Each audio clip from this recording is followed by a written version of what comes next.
Some people say kindness is a small thing, something you toss out casually, like a spare coin or a polite smile. But for Emily Carter, kindness was the one thing she secretly feared she would never receive again. She was a brilliant CEO, powerful, admired, and suddenly, after a life-changing accident, forced to face the world in a wheelchair. She told herself she was okay. Told herself she didn't care what people thought. But the truth? She dreaded being seen as broken. So when she rolled up to the restaurant for a blind date arranged by her well-meaning friend, her heart was pounding so hard she could feel it in her fingertips. She braced herself for pity, or worse, rejection. What she didn't expect was the way the single dad waiting at the table would look at her, like she was a sunrise he'd been waiting for. And what he told her next would change both of their lives forever. Before we jump into the story, if you enjoy heartfelt true-to-life stories that remind us of the good still left in the world, make sure to subscribe, like, and share your thoughts in the comments. Welcome to TruthLines USA, where every story brings us closer together. Emily Carter wasn't the kind of woman who cracked easily. She built her company from scratch, turning a tiny tech idea into a multi-million-dollar success story. People admired her. Investors trusted her. Employees respected her. But none of them knew that every night, when she finally got home, she'd sit quietly in her wheelchair and wonder if anyone would ever love her without seeing her disability first. A year earlier, a drunk driver had crossed a red light and crashed into her car. The accident shattered her spine and threw her life into a fog of pain, surgeries, and physical therapy. She survived, miraculously, but she lost her ability to walk. And though she fought through rehab with courage, something else broke inside her, her confidence in being loved. When her best friend, Laura, insisted on setting her up on a blind date, Emily resisted hard. "I'm not ready," she said. "You keep saying that," Laura replied gently. "But what if someone out there is ready for you?" Against her own fear, Emily agreed. And now here she was, sitting outside a small rustic restaurant, gripping her wheels tightly. She took a breath and pushed herself inside. The man waiting at the table was tall, broad-shouldered, maybe early 40s, with warm brown eyes and the kind of expression that made you feel instantly safe. His name was Mark Townsend. A single father. A mechanic.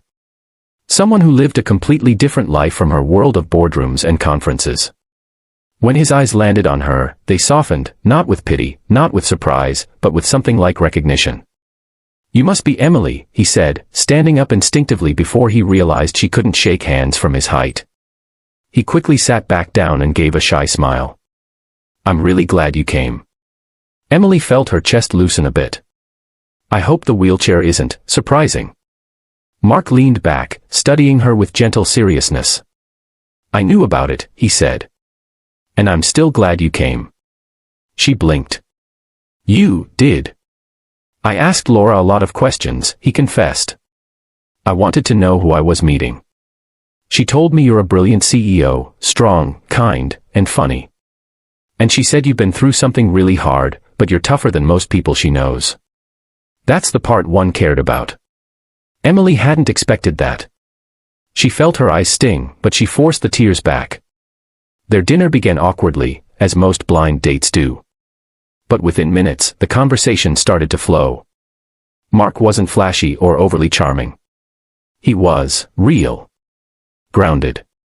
He talked about raising his 8-year-old daughter, Lily, who loved drawing horses and believed pancakes could fix any bad day.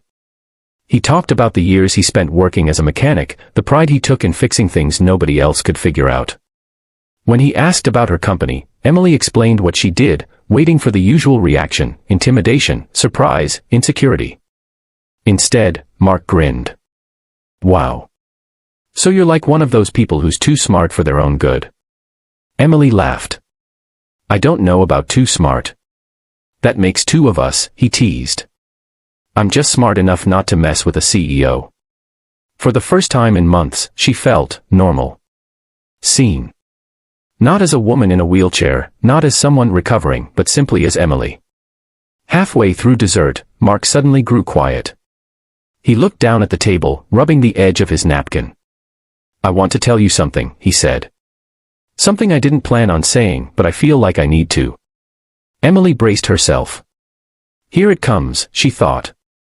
The part where he gently lets her down. But Mark looked up, eyes steady. My daughter, she uses a wheelchair too. Emily stared, caught completely off guard. She was born with a spinal condition, he continued. We've had surgeries, therapy, ups and downs. She's the bravest kid I know. But she worries a lot about her future. About whether she'll be accepted. About whether people will think she can't do things. And the moment you rolled through that door tonight, I just kept thinking about how I'd love her to meet someone like you. Emily swallowed the lump in her throat. Like me. A woman who didn't let anything stop her, Mark said softly. Someone strong, successful, and still open enough to show up for a blind date with a stranger. Her heart felt like it cracked open. Not painfully, beautifully. Mark, she whispered, I don't feel strong most days. His eyes warmed. The strongest people rarely do. They talked for another hour, and by the time they finished, the restaurant was nearly empty. When Emily wheeled herself outside, the air was cool, carrying the quiet feeling of possibilities. Can I help you to your car? Mark asked. She hesitated, she hated being fussed over. But there was no pity in his voice. Only respect. Sure, she said. He walked beside her without hovering, letting her lead, letting her be independent. When they reached her car, he watched in quiet admiration as she smoothly transferred herself from the wheelchair to the driver's seat, folding the chair with practiced ease. That's impressive, he said, honestly. You make it look easy. It's not always easy, she replied. But I'm getting better at giving myself grace. Mark nodded thoughtfully. I think grace looks good on you. Emily couldn't help but smile. Before she closed her door, he cleared his throat, suddenly shy again. Would you want to see me again? I mean, if you had a good time. She surprised herself with how quickly she answered. I'd like that. He beamed. Not a polite smile. Not a cautious one. A real one. The kind you give when something good is happening and you know it. As she drove home, Emily kept replaying the night in her head. Mark wasn't the man she imagined she'd fall for. He wasn't from her world, didn't know anything about her business, didn't wear tailored suits or get his coffee delivered by assistants. But none of that mattered. He saw her. Really saw her. And he didn't look away. Over the next few weeks, they saw each other often. Mark introduced her to Lily, who instantly adored her. Emily brought gifts, coloring books, stickers, little things she thought an 8-year-old might love, but what Lily loved most was simply having someone who understood her challenges without asking her to explain. One afternoon, while the three of them ate ice cream in the park, Lily looked at Emily with wide, sincere eyes. When I grow up, she said, I want to be strong like you. Emily felt tears slip down her cheeks before she could stop them. Oh sweetheart, she whispered, you already are. Mark put his arm around his daughter and gave Emily a look that said more than words ever could. Gratitude. Admiration. Something deeper growing quietly, steadily. As months passed, Emily found herself healing in ways physical therapy never touched. She laughed more. Worried less.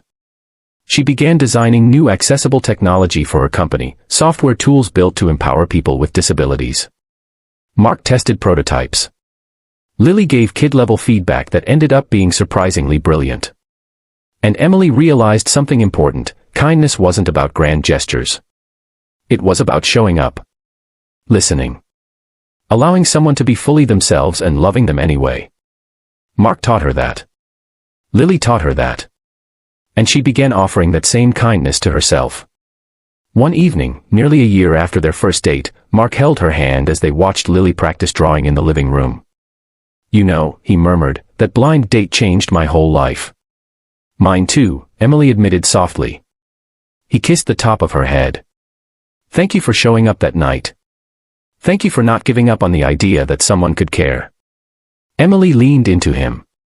Thank you for proving that kindness can change everything. Kindness comes in many forms: a look that says, I see you, a child's innocent trust, a father's steady patience, a stranger's brave decision to go on a blind date. It doesn't matter how broken we feel or how heavy our burdens are. Kindness has the power to reach into the cracks and let the light back in. So today, let this story remind you, someone out there needs the